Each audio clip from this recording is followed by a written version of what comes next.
नमस्कार, बहुत स्वागत आपका टीवी7 भारत पर। मैं हूं आपके साथ समृद्ध मिश्रा और वक्त तो चला हमारी खास पेशकश उत्तराखंड के समाचारों का। तो शुरुआत करते हैं हमारे इस कार्यक्रम की पहली खबर के साथ। उत्तराखंड के मुख्यमंत्री पुष्कर सिंह धामी सोमवार को अपने एक दिवसीय दौरे पर पौड़ी पहुंचे, जहां उन्होंने आपको बता दें कि रामलीला मैदान में आयोजित कोंडलिया महोत्सव का शुभारंभ भी किया। इस अवसर पर मुख्यमंत्री ने आपको बता दें क्षेत्र के विकास को गति देने के लिए लगभग 110 करोड़ रुपए की विभिन्न विकास योजनाओं का शिलान्यास किया और लोकार्पण भी किया। कार्यक्रम को संबोधित करते हुए आपको बता दें कि मुख्यमंत्री धामी ने कहा कि पौड़ी प्राकृतिक सौंदर्य, सांस्कृतिक विरासत और पर्यटन संभावनाओं के लिहाज से प्रदेश में सबसे महत्वपूर्ण स्थलों में से एक है। उन्होंने कहा कि राज्य सरकार पौड़ी को एक प्रमुख पर्यटन केंद्र के रूप में विकसित करने के लिए लगातार प्रयास कर रही है। इससे स्थानीय युवाओं को और लोगों को लिए नए रोजगार और इसी के साथ स्वरोजगार के नए अवसर भी सृजित होंगे। मुख्यमंत्री ने कहा कि पौड़ी को आज जिला विज्ञान संग्रहालय के रूप में एक महत्व सौगात वो मिली है।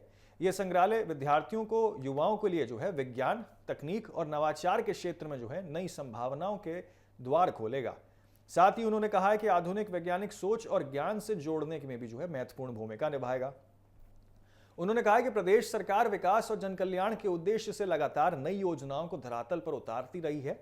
सड़क इसी के साथ सुरक्षा की बात कर ली जाए, शिक्षा की बात कर ली जाए, पर्यटन की बात कर ली जाए या फिर बुनियादी सुविधाओं की बात कर ली जाए, सभी चीज़ों पे आपको बता दें कि यहाँ उनकी परियोजनाओं के माध्यम से चीज़ों को जोड़ा जा रहा है और राज्य के सभी क्षेत्रों का संतुलित विकास सुनिश्चित किया जा रहा है। मुख्यमंत्री ने विश्वास जताया है कि नई विकास परियोजनाएं पौड़ी के समग्र विकास को नई गति प्रदान करेंगी। साथ ही आपको बता दें कि पर्यटन, शिक्षा और रोजगार के क्षेत्र में कई सारी संभावनाओं को नई दिशा मिलेगी। कार्यक्रम में बड़ी संख्या में स्थानीय लोग, जनप्रतिनिधि और प्रशासनिक अधिकारी भी मौजूद रहे। क्या कुछ कहा है मुख्यमंत्री पुष्कर सिंह धामी ने, आपको भी सुनाते हैं। कोंडलिया महोत्सव ये हमारी लोक विरासत, लोक संस्कृति का बहुत बड़ा महोत्सव है।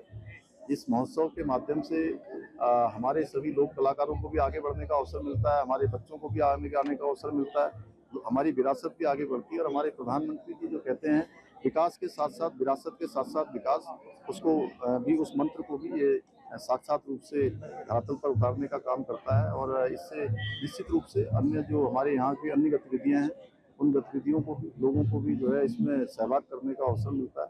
इसीलिए हमने कहा है कि आने वाले वर्षों में ये महोत्सव और भव्य तरीके से हो। अभी पौड़ी नगर पालिका इसका आयोजन करती है, सरकारी महोत्सव के रूप में इसको आगे बनाए जाने के लिए कहा है कि आगे इसकी व्यवस्था।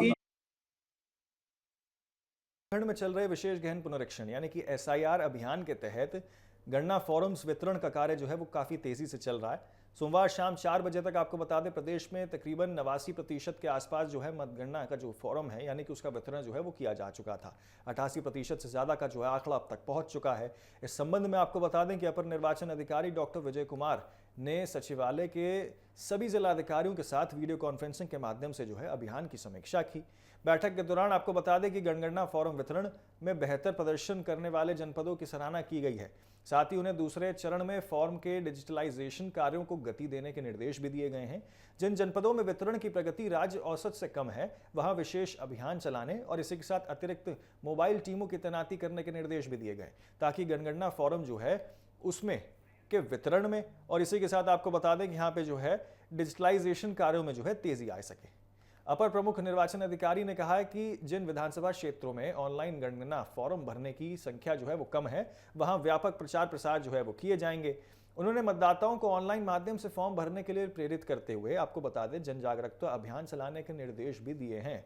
बैठक में आपको बता दें कि नेटवर्क विहीन और शैडो क्षेत्र में मोबाइल और इसी के साथ IT टीमों को भेजने पर भी जोर दिया गया है, ताकि BLO को तकनीकी सहायता मिल सके।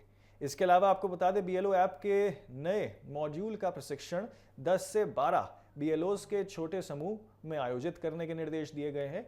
आपको बता दें कि यहाँ पर सरकारी अधिकारी द्वारा कहा गया कि मतदाताओं से अपील भी की गई है कि वो अपने नवीनतम पासपोर्ट साइज फोटो उसको जनगणना फॉर्म में वो लगाएं और इसी के साथ BLO को वो उपलब्ध कराएं।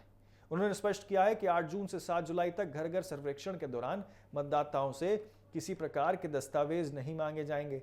सहायता के लिए आपको बता दें कि मतदाता टोल फ्री नंबर 1950 और इसी के साथ राज्य स्तरीय हेल्पलाइन नंबर 1800 3300 1950 पर संपर्क किया जा सकता है।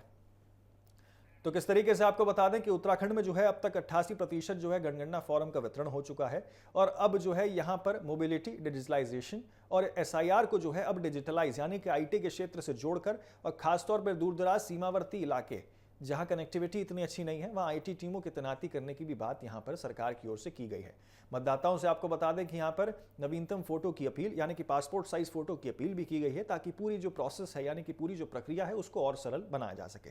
बहरहाल आगे बढ़ते हैं, अगली खबर की ओर रुख करते हैं। आपको बता दें कि उत्तराखंड के बहुचर्चित अंकिता भंडारी हत्याकांड से जुड़े कथित वायरल वीडियो ऑडियो क्लिप मामले में पुलिस ने भाजपा के पूर्व विधायक सुरेश राठौर को गिरफ्तार कर लिया है।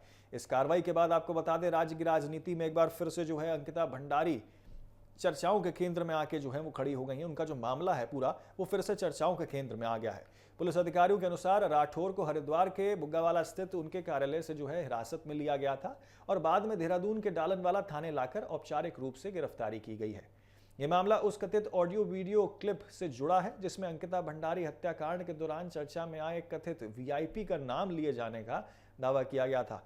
भाजपा के प्रदेश प्रभारी दुष्यंत कुमार गौतम और आपको बता दें कि आरती गौर ने आरोप लगाया था कि सोशल मीडिया पर प्रसारित कुछ ऑडियो वीडियो क्लिप्स में उनके और उनके पार्टी के अन्य नेताओं का नाम लेकर उन्हें बदनाम करने और इसी के साथ झूठे मामले में फंसाने की साजिश जो है वो की गई है।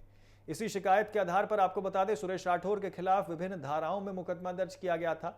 पुलिस का कहना है कि वायरल सामग्री में आपत्तिजनक और अपमानजनक चीजें हैं, भड़काऊ भाषा का प्रयोग किया गया है, जिससे शिकायतकर्ताओं की सामाजिक और राजनीतिक प्रतिष्ठा को बहुत बड़ा नुकसान जो है वो पहुंचा है और इसका प्रयास किया गया है। जांच एजेंसियां ये भी पता लगाने में जुटी हुई हैं कि इन विकल्प या फिर यूं कहें कि इन क्लिप्स को किसने तैयार किया था, किस माध्यम से जो है वो प्रसारित किए गए थे और इसके पीछे क्या उद्देश्य था।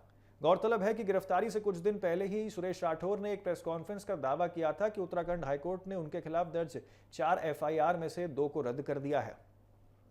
हालांकि हाईकोर्ट की एकल पीठ ने बाकी 2 मामलों में पुलिस जांच जारी रखने की अनुमति दी है। राठौर ने अपनी प्रेस वार्ता में यह भी कहा था कि उन्होंने ना तो कोई वीडियो जारी किया है और ना ही भाजपा के वरिष्ठ नेताओं या मुख्यमंत्री के खिलाफ कोई टिप्पणी की है। उन्होंने ये भी कहा था कि यदि उनके किसी बयान से किसी की भावनाएं आहत हुई हैं तो उन्हें इसका खेद है। पूर्व विधायक ने यह भी आरोप लगाया था कि उनके राजनीतिक करियर को नुकसान पहुंचाने के उद्देश्य से उनके खिलाफ साजिश रची जा रही है। वहीं भाजपा नेताओं ने उनके दावों को भ्रामक बताते हुए कहा था कि मामले की जांच तथ्यों के आधार पर आगे बढ़ा रही है। और वहीं अंकिता भंडारी हत्याकांड वर्ष 2022 से सामने आया था। 2022 का मामला है। हरिद्वार के निकट स्थित आपको बता दें वनतारा रिजॉर्ट में कार्यरत 19 वर्षीय रिसेप्शनिस्ट अंकिता भंडारी की हत्या ने पूरे राज्य को झकझोर कर रख दिया था। जांच के दौरान एक कथित वीआईपी का जिक्र सामने आया था, जिसके बाद यह मामला लंबे समय तक सुर्खियों में बना रहा। हालांकि आपको बता दें कि आरोप पत्र में हुए पहलू का उल्लेख नहीं किया गया है। बाद में सोशल मीडिया पर वायरल वीडियो और विभिन्न आरोपों के कारण यह विवाद जो है वो फिर से चर्चाओं में आ गया है। फिलहाल पुलिस मामले की विस्तृत जांच कर रही है। वायरल ऑडियो वीडियो क्लिप्स की सत्यता, उनके स्रोत और इसी के साथ प्रसारण की जो है यहाँ परिस्थितियों की पड़ताल भी की जा रही है। इस बीच सुरेश राठौर की गिरफ्तारी ने अंकिता भंडारी मामले से जुड़े पुराने विवादों को एक बार फिर से जो है राजनीतिक और कानूनी बहस के केंद्र में लाकर जो है वो खड़ा कर दिया है। तो किस तरीके से आपको बता दें कि अंकिता भंडारी केस जो है वो फिर से प्रदेश के अंदर गर्माता हुआ नजर आ रहा है। सुरेश राठौर की गिरफ्तारी हालांकि हुई हरिद्वार से, लेकिन बाद में औपचारिक रूप से उनकी गिरफ्तारी देहरादून में की गई। लेकिन सारा मामला ऑडियो वीडियो क्लिप में कथित वीआईपी विवाद से जुड़ा हुआ है, जिसको लेकर फिर से जो है अब यहाँ प्रदेश की राजनीति में, राजनीतिक गलियारों में जो है हलचल तेज हो गई और मामला फिर से एक बार तूल पकड़ते हुए नजर आता हुआ दिखाई दे रहा है। आगे बढ़ते हैं अगली खबर की ओर। आपको बता दें कि उत्तराखंड की विश्व प्रसिद्ध चारधाम यात्रा इस वर्ष भी श्रद्धालुओं की भारी आस्था का केंद्र बनी हुई है। यात्रा शुरू होने के 57 दिन के बाद आपको बता दें कि यहाँ जो है अब तक 37 लाख से अधिक श्रद्धालु जो है वो दर्शन कर चुके हैं। और आपको बता दें कि इस दौरान स्वास्थ्य संबंधित सभी कारणों में आपको बता दें 190 से ज्यादा तीर्थयात्रियों की मौत भी दर्ज की गई है। वहीं आपको बता दें रिलायंस इंडस्ट्रीज के चेयरमैन मुकेश अंबानी ने सोमवार को बद्रीनाथ और केदारनाथ धाम पहुंचकर पूजा अर्चना की। साथ ही दोनों धामों के लिए 10-10 करोड़ रुपए की सहायता राशि देने की भी घोषणा की है। चारधाम यात्रा की शुरुआत अक्षय तृतीया के अवसर पर आपको बता दें गंगोत्री और यमुनोत्री धाम के कपाट खुलने के साथ हुई थी। गंगोत्री धाम में पहली पूजा प्रधानमंत्री नरेंद्र मोदी के नाम से संपन्न हुई थी, जिसमें मुख्यमंत्री पुष्कर सिंह धामी भी शामिल हुए थे। इसके बाद 22 अप्रैल को केदारनाथ धाम और 23 अप्रैल को बद्रीनाथ धाम के कपाट जो है वो खोले गए थे श्रद्धालुओं के लिए। राज्य आपदा परिचालन केंद्र के आंकड़ों के अनुसार अब तक केदारनाथ धाम में सबसे अधिक यानी कि 12 लाख श्रद्धालु जो हैं वो दर्शन कर चुके हैं। इसके बाद बद्रीनाथ धाम में तकरीबन 10 लाख, गंगोत्री धाम में लगभग 6 लाख और यमुनोत्री धाम में तकरीबन 5.5 लाख से अधिक श्रद्धालु जो है वो अब तक पहुंच चुके हैं। यात्रा में लगातार बढ़ रही श्रद्धालुओं की संख्या राज्य की धार्मिक पर्यटन व्यवस्था के लिए जो है बड़ी उपलब्धि मानी जा रही है। हालांकि यात्रा सीजन के दौरान अब तक आपको बता दें कुल 196 श्रद्धालुओं की मौत भी हो गई है। इसमें सबसे अधिक 94 मौतें केदारनाथ धाम से दर्ज की गई हैं। वहीं बद्रीनाथ धाम में तकरीबन 59, यमुनोत्री धाम में 26 और गंगोत्री धाम में 17 श्रद्धालुओं की मौत हुई है। स्वास्थ्य विभाग के अनुसार अधिकांश मौतें हार्ट अटैक, हाई एल्टीट्यूड की वजह से परेशानियां और पहले से मौजूद गंभीर बीमारियों के कारण हुई है। स्वास्थ्य विभाग का कहना है कि यात्रा मार्ग ऊंचाई वाले क्षेत्रों से होकर गुजरता है, जहां ऑक्सीजन का स्तर जो है वो सामान्य से कम रहता है। लगातार पैदल चढ़ाई और इसी के साथ प्रतिकूल मौसम के कारण बुजुर्ग और इसी के साथ पहले से बीमार लोगों को अधिक परेशानी का सामना करना पड़ सकता है। इसी को देखते हुए सरकार ने यात्रा शुरू होने से पहले व्यापक तैयारियां की थी और यात्रियों के लिए विशेष स्वास्थ्य एडवाइजरी भी जो है वो जारी की थी। इसी बीच आपको बता दें कि रिलायंस इंडस्ट्रीज के चेयरमैन मुकेश अंबानी ने सोमवार सुबह बद्रीनाथ और केदारनाथ धाम के दर्शन किए। सबसे पहले वो बद्रीनाथ धाम पहुंचे, जहां उन्होंने भगवान बद्री विशाल की पूजा अर्चना की और मंदिर समिति के पदाधिकारियों से मुलाकात की।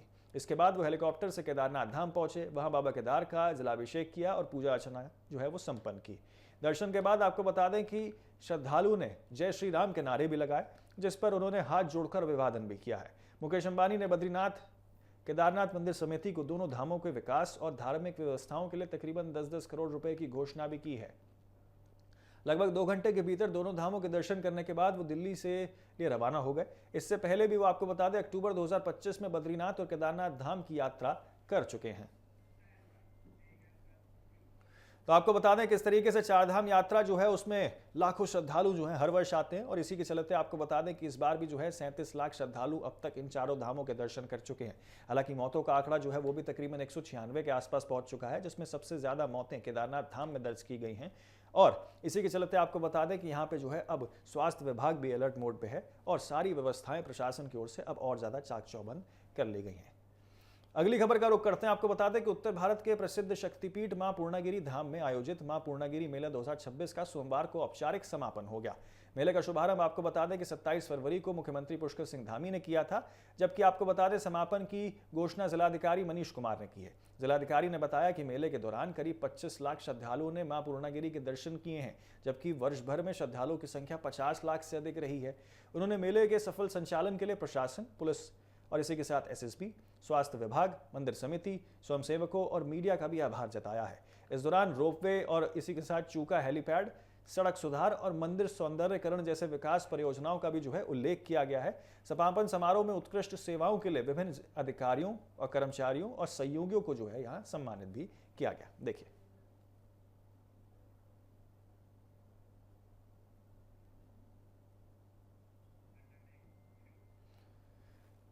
तो आपको सुनाते हैं आखिरकार क्या कुछ कहा है। इस बार हमारे मेले का जो उद्घाटन था 27 फरवरी को माननीय मुख्यमंत्री उत्तराखंड के द्वारा किया गया था, जिसका आज 15 जून को समापन हुआ है। तो 100 दिन से भी ज़्यादा अवधि का मेला चला है। इस बार काफ़ी संख्या में दर्शनार्थी लोग माँ के दर्शनों को पहुँचे हैं। अगर हम आंकड़े के हिसाब से बताएं तो 25 से 26 लाख लोगों ने अभी तक माँ के दर्शन कर लिए हैं और मेले की व्यवस्थाएं भी सुचारू चली हैं, दुरुस्त चली हैं। माननीय मुख्यमंत्री जी का सख्त निर्देश था कि मेले में किसी प्रकार की कोई समस्या न आए, तो उनके द्वारा मेले की व्यवस्थाओं का समय समय पर संज्ञान लिया जा रहा था और जिलाधिकारी हमारे संवाद के द्वारा भी समय समय पर मेले की फीडबैक और संज्ञान लिया जा रहा था। पूरे उत्तराखंड में वर्ष भर जो है मेले और पर्यटन को बढ़ावा देने के लिए निरंतर जो है प्रयास किए जा रहे हैं, कार्य किए जा रहे हैं। उसी क्रम में इस वर्ष का जो पूर्णागिरी मेला था वो फरवरी के जो है आखिरी सप्ताह से प्रारंभ होकर जो है आज तक लगातार जो है वो गतिमान था।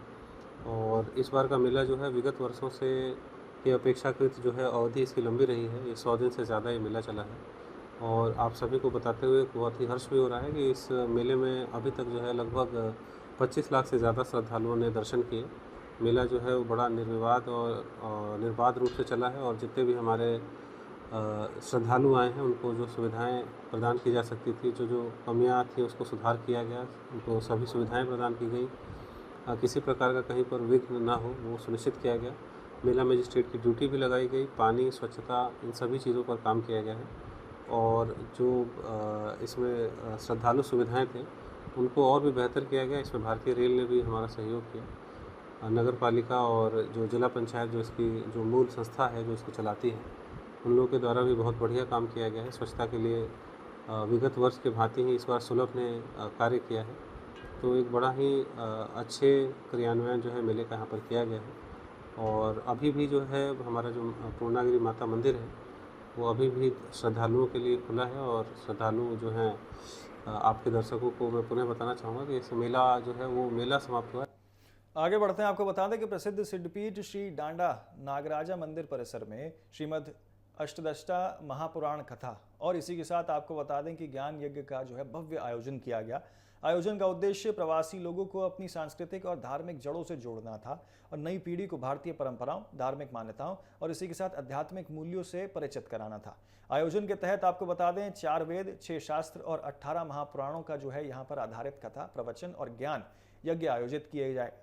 कार्यक्रम के आपको बता दें देश के विभिन्न राज्यों से आने वाले 31 विद्वान व्यास आचार्य श्रद्धालुओं को जो है वेद, शास्त्र और पुराणों का जो है ज्ञान प्रदान करेंगे। साथ ही आपको बता दें कि धार्मिक और सांस्कृतिक विषयों पर भी जो है वो प्रवचन देंगे।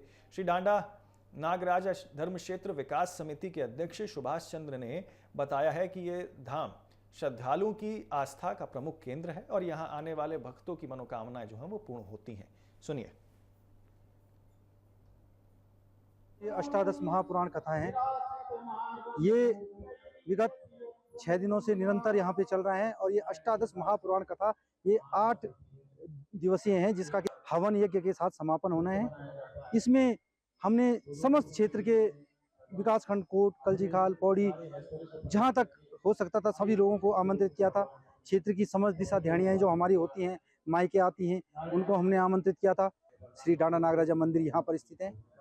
जो पौराणिक इसका महत्व था उसमें कहा जाता है कि यहाँ पे निकटवर्ती जो हमारा लशेरा गांव है, लशेरा गांव एक गाय यहाँ पे चरने आती थी। तो जब वो गांव की गाय यहाँ पे चरने आती थी तो गांव वाले जो उसका स्वामी था, मालिक था, उसने देखा कि गाय चरने जा रही है लेकिन ये दूध तो इस पे हो नहीं रहा है।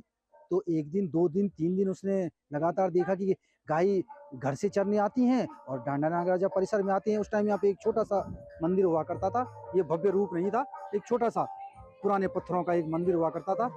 देखिए, डांडा नागराजा एक सिद्ध पीठ है और हमारे उत्तराखंड में ये मनोकामना पूरी करने का एक बहुत बड़ा सिद्ध पीठ है।